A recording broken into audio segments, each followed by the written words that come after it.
Tol, congrats. Game 1 in the bag.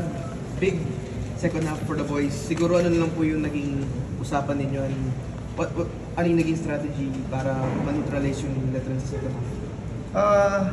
We just have to take better shots and take care of the ball. Yun yung nag-usap kami nung halftime. So just to simplify things, be more composed, just be stronger with it. So yun lang. And good thing yung half-court defense namin held up in the third quarter. Coach, Janty was ejected po nung fourth quarter.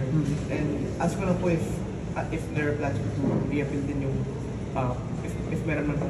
Yeah, of course. We have plans of appealing it kasi dalawang flopping. Hindi naman siya act of violence. And hindi naman siya mag-flop kung hindi siya binabangga. But of course, we don't want him flopping.